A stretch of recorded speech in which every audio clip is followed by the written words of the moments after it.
안녕하세요. 부개닐링입니다. 오늘 제가 소개해드릴 책은 계획이 실패가 되지 않게입니다.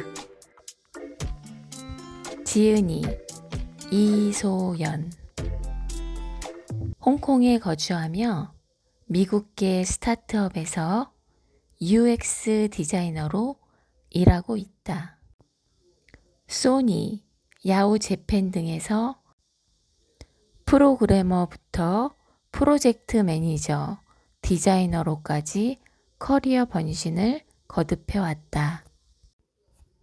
일본 소니에서 경력을 시작했고 7년 넘게 재직하며 다양한 소프트웨어를 개발했다. 하지만 업무와 회사 문화에 큰 스트레스를 느끼다 결국 심각한 번아웃이 왔다. 무턱대고 퇴사를 할 수도 쌓아온 경력을 뒤엎고 처음부터 시작할 수도 없었다. 깊은 무기력 속에서 삶을 추스르던 중 찾은 변화의 계기가 바로 구글의 목표 달성법, OKR과 프로젝트 관리법이었다. 명확한 목표를 구축하고 목표를 향한 정확한 이정표를 제시하는 OKR의 방식은 사그라든 줄 알았던 의욕을 다시 찾아주었다. OKR을 삶에 적용하자 직장 내에서는 무리하지 않고도 효율적으로 일할 수 있었고 직장 밖에서도 꾸준히 목표를 추구할 수 있었기에 서서히 삶을 원하는 방향으로 끌고 갈 수 있었다. 지금은 만족스러운 수입과 유연한 근무 조건을 제공하는 회사를 찾아 홍콩에서의 즐거운 일상을 보내고 있다. 일은 원래 고되고 괴로운 것이라고 믿으며 매일을 견디고 있는 독자들에게 삶은 충분히 더 좋아질 수 있다고 격려하는 마음으로 이 책을 썼다. 더 많은 사람들이 OKR과 프로젝트 관리법을 통해 무리하지 않으면서도 더 행복한 삶을 살게 되길 응원한다. 저자는 OKR을 통해 가장 중요한 목표를 정하고 달성하며 삶의 질을 점차 높이는 과정을 반복하면서 OKR이 기업뿐만 아니라 개인의 삶에 적용해도 많은 긍정적인 효과가 있겠다는 것을 알게 되었다고 합니다. 적절한 목표를 설정하는 것만으로도 우리는 동기를 부여받아 더 많은 성취를 이룰 수 있다고 합니다. O는 우리가 이루고 싶은 것의 이미지를 구체적으로 제시하여 단단히 중심을 잡아주고 최종적인 목적지가 어디인지 알 수 있게 한다고 합니다. KR은 길 위에서 방향을 잃지 않도록 우리를 안내해주는 이정표의 역할을 한다고 합니다.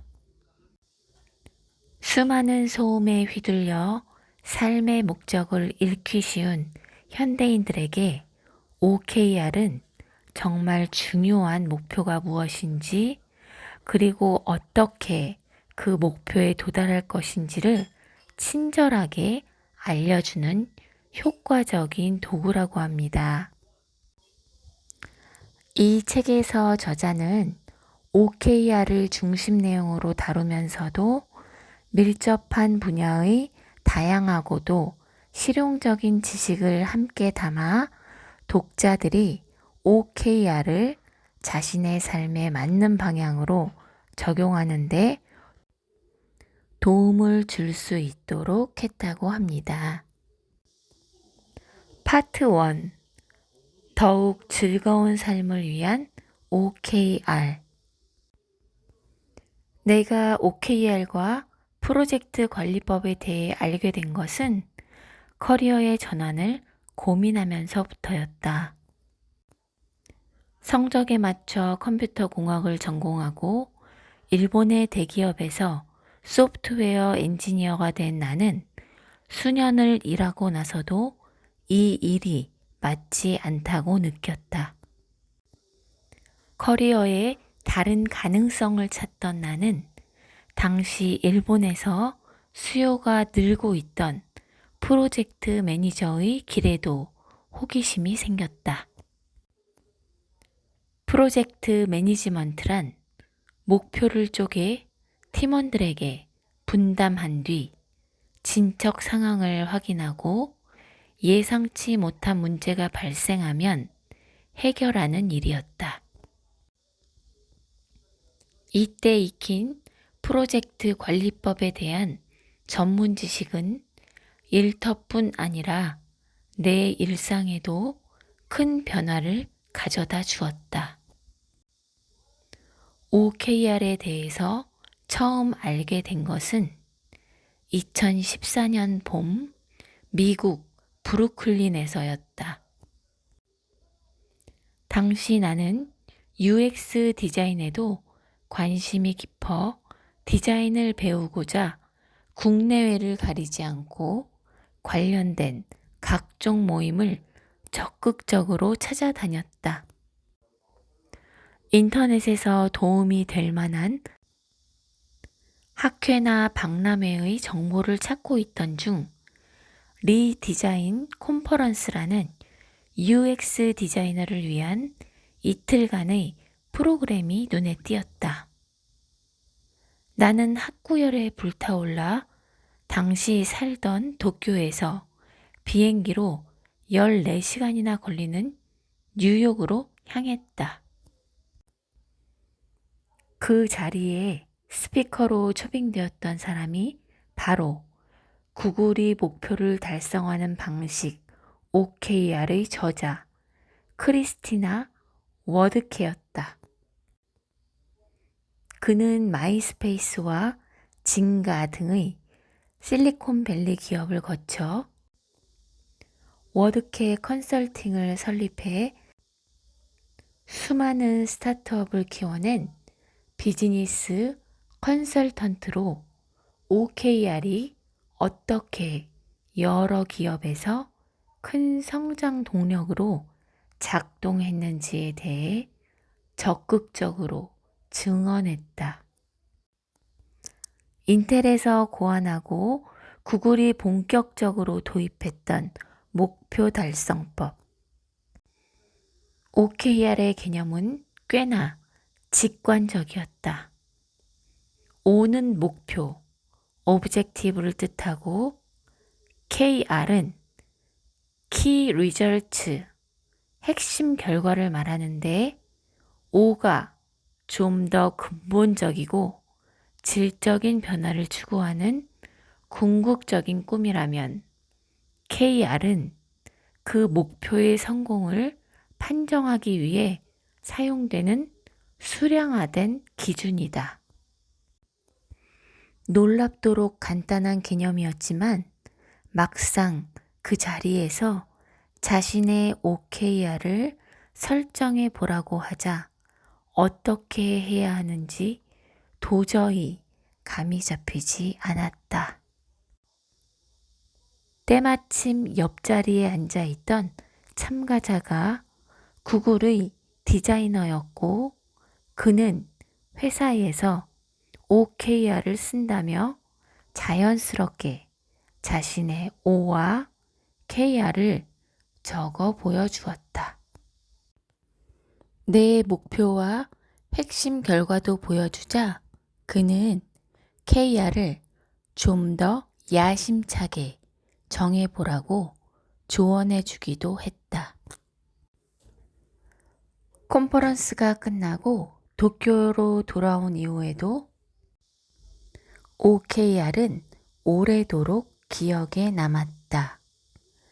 당시 재직 중이던 야후 재팬에서 OKR을 도입해보면 어떨지 제안했더니 팀장이 선뜻 받아들여 팀원들끼리 자신의 OKR을 설정해 보기도 했다. 하지만 회사에는 이미 인사평가 시스템이 존재했고 우리 팀의 멤버들끼리만 따로 OKR을 설정해 실행하는 일은 쉽지 않았다.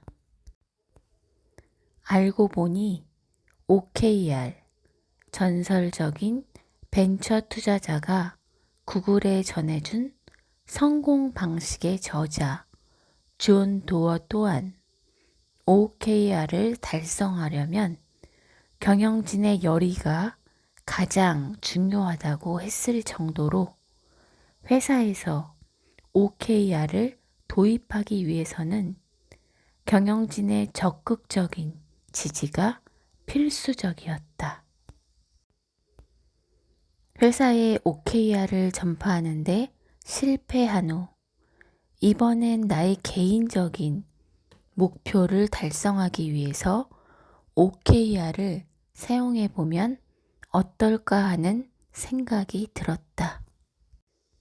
나 혼자 하는 프로젝트라면 경영진에게 승인을 받을 필요도 없고 새로운 것을 받아들이는데 거부감을 느끼는 동료들의 반발도 없이 마음껏 적용해 볼 수 있을 것 같았다. 그래서 당장 시작했다. 멋진 수영인이 되자라는 O를 설정하고 다음과 같은 3가지 KR을 설정해 보았다.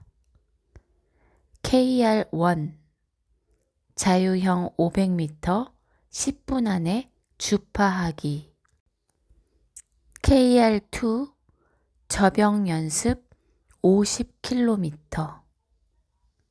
KR3 수영장 100번 가기.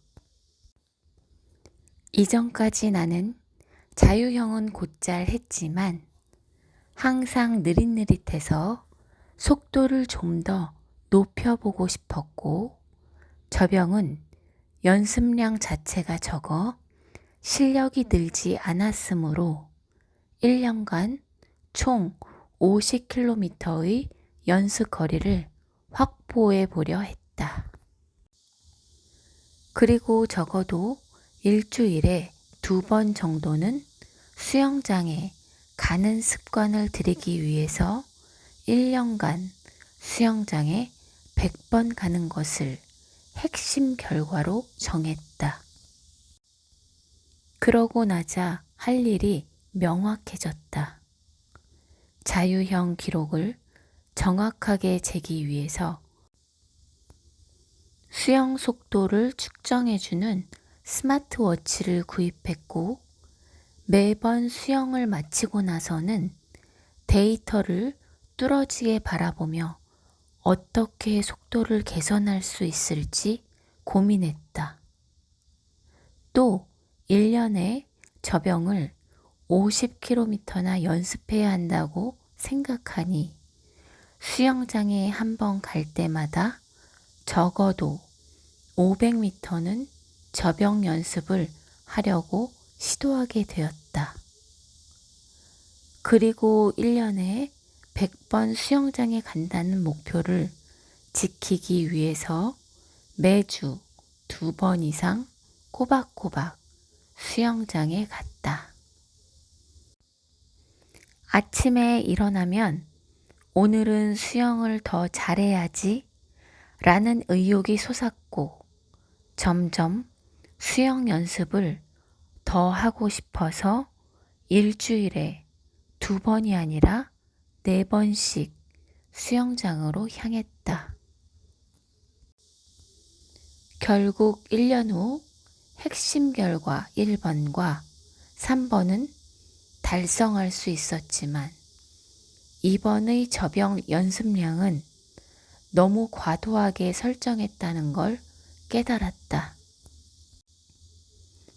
핵심 결과를 전부 완벽하게 달성하진 못했지만 1년 동안 스스로 OKR을 설정하고 나의 삶에 적용하는 과정을 거치고 나자 수영 실력이 훌쩍 성장한 것은 물론 OKR이 기업에서뿐 아니라 개개인의 삶에서도 훌륭한 길잡이가 되어줄 수 있다는 것을 실감했다. OKR이나 그 외의 프로젝트 관리법들은 한마디로 실행의 기술이라 할 수 있다. 나는 항상 마음이 조급하고 성격이 급해 계획한 일이 통제할 수 없는 방향으로 흘러가거나 단기간에 성과가 나지 않으면 쉽게 좌절했다. 영어 공부를 예로 들면 한 달쯤 치열하게 토익 공부를 하다가 시험을 치고 나서 성적이 좋지 않으면 한동안은 영어 문제집을 쳐다보지도 않는 시기였다. 하지만 프로젝트 관리를 공부하고 실행해보며 목표 달성의 구체적인 요소를 이해하게 되었다.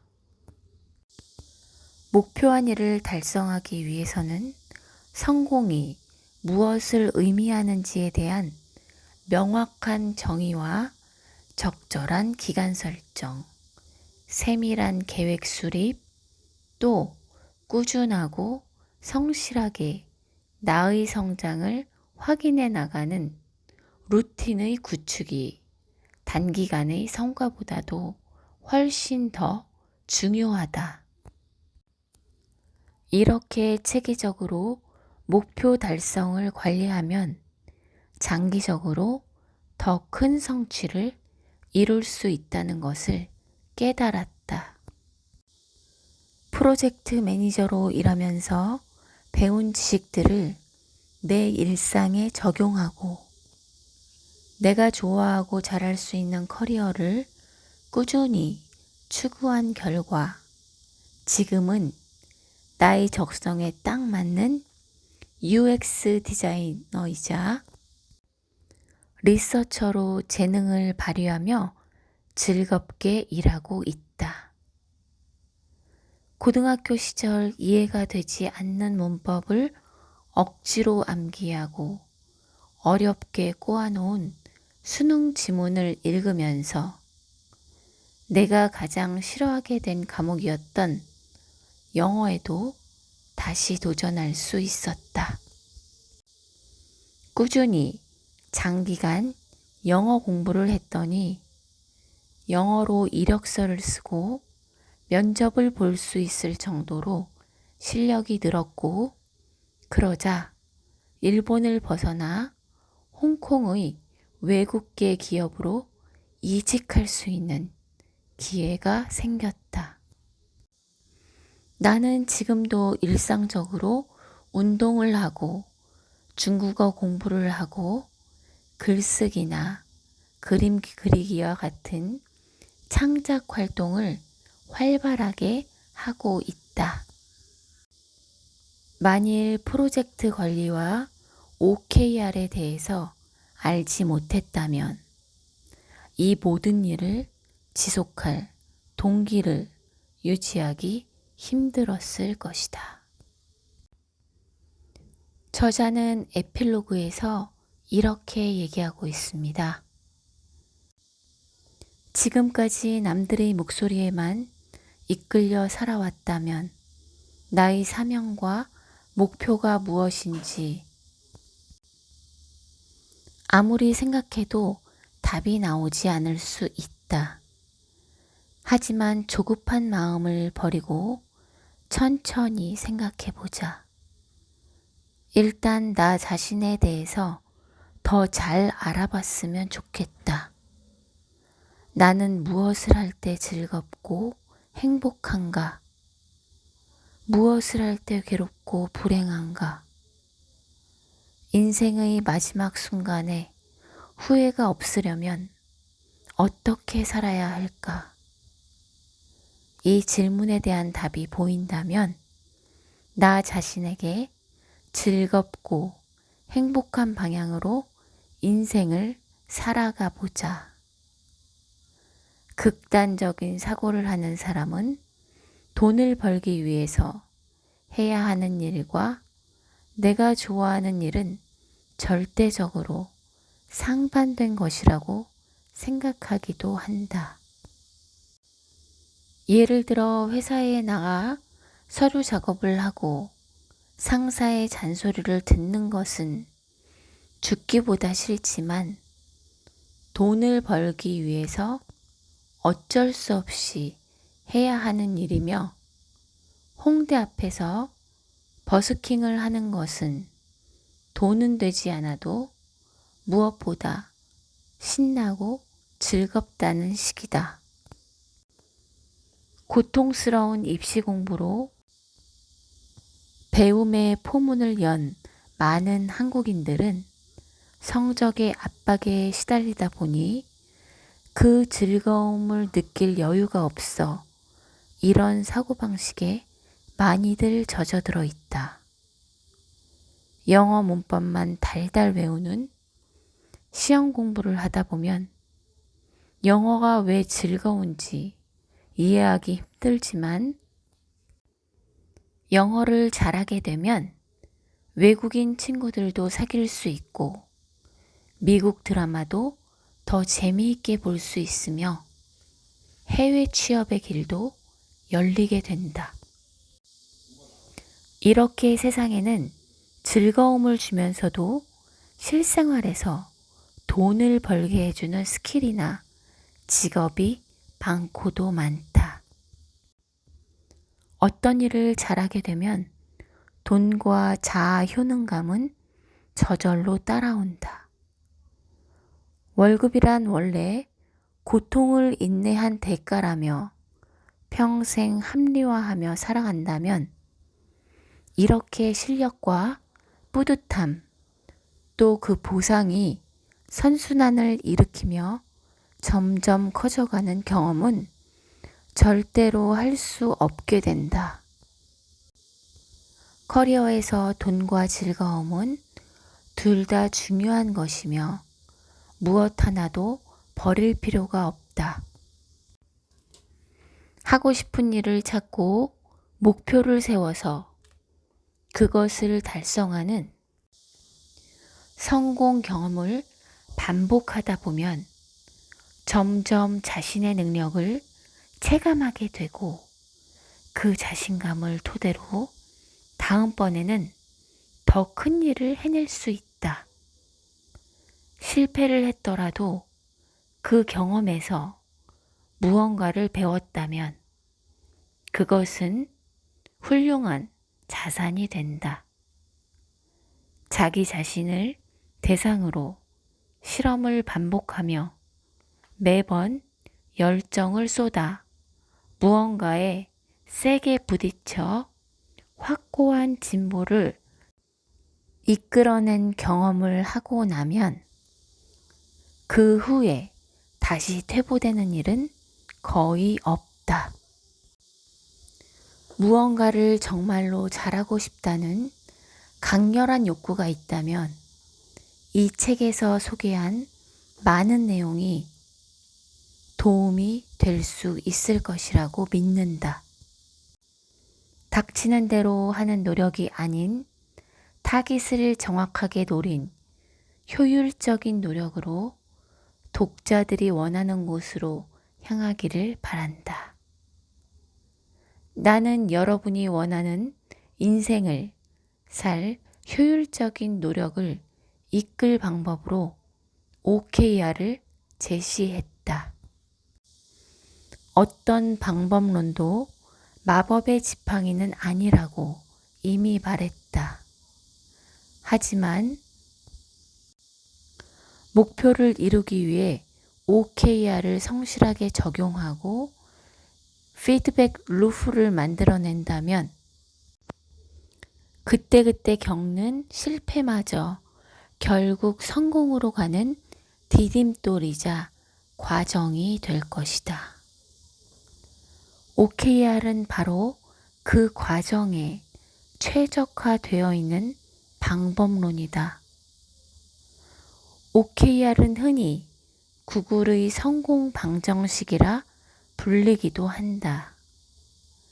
하지만 성공의 방정식은 OKR 그 자체가 아니다.